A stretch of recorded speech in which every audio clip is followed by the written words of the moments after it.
môi trường xung quanh ổ.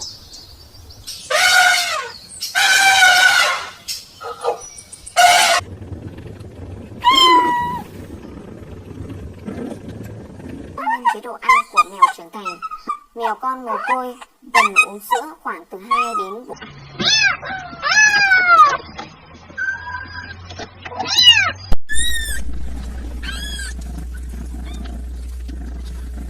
4 đến 3 lứa mèo con.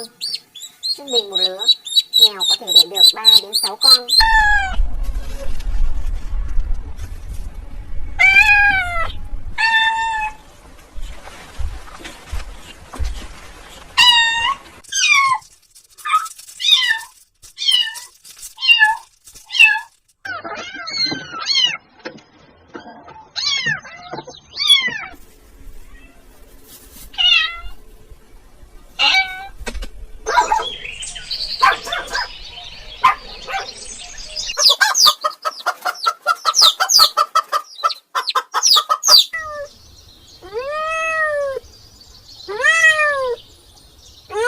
Vệ sinh cơ thể cho chúng bằng lưỡi khô rác là những hoạt động duy nhất của các bé mèo để giữ thăng bằng.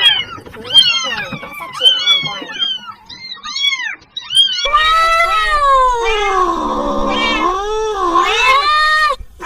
Trong vòng đời sinh học, mèo cái khi đạt 5 đến 9 tháng tuổi bắt đầu có khả năng mang thai. Ở đây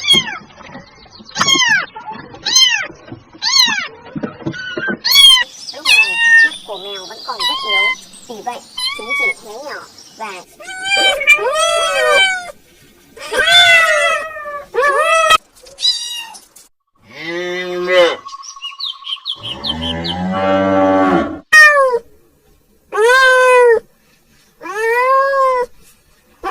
khoảng 67 ngày. Chó mèo là loài có khả năng sinh sản tương đối cao, một năm có thể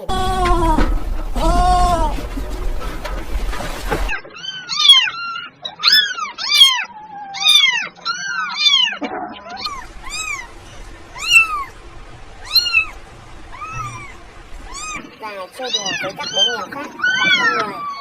Chúng ta có thể bắt đầu giao tiếp với mèo con.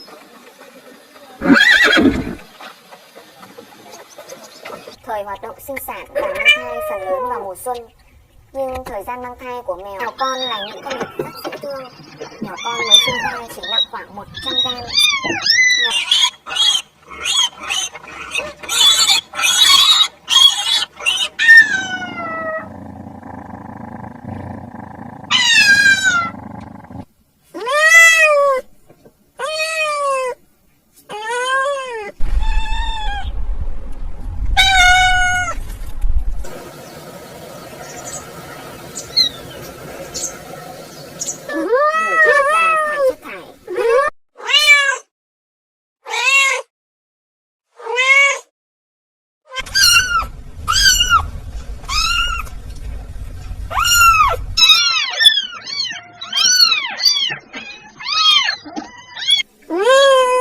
Tuần thứ 5, mèo có thể ăn các loại thức ăn khác ngoài tùy thời gian nào trong năm. Thời gian mang thai của mèo vào khoảng 56 đến 71 ngày. Chúng bắt đầu phát triển. Mèo sẽ kêu khi ngửi thấy người lạ. Vào tuần tuổi thứ 3, mèo con thường không thể tự làm gì ở độ tuổi này. Mèo mẹ cho chúng ăn, giữ chúng bên cạnh. Đến 14 ngày tuổi, thời gian đầu, mắt của tất cả mèo con đều sẽ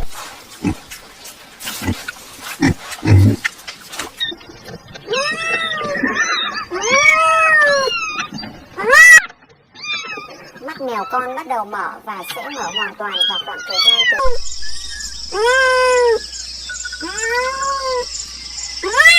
ống tai sẽ hoàn toàn mở và khả năng nghe cũng như ý thức của mèo con vẫn đang phát triển.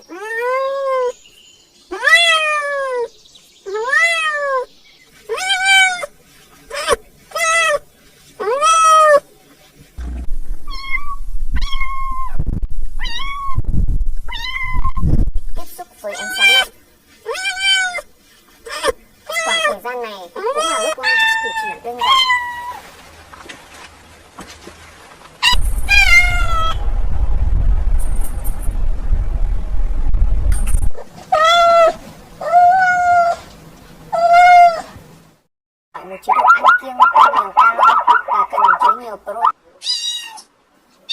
được 4 tuần tuổi, mèo con sẽ học cách đứng và bước đi.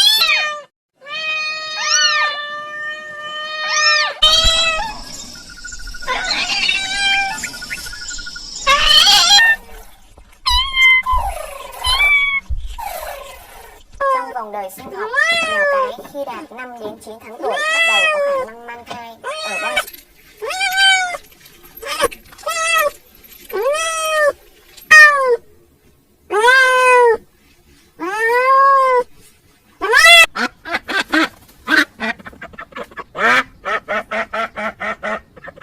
đến 14 ngày tuổi, thời gian đầu mắt của tất cả mèo con đều sẽ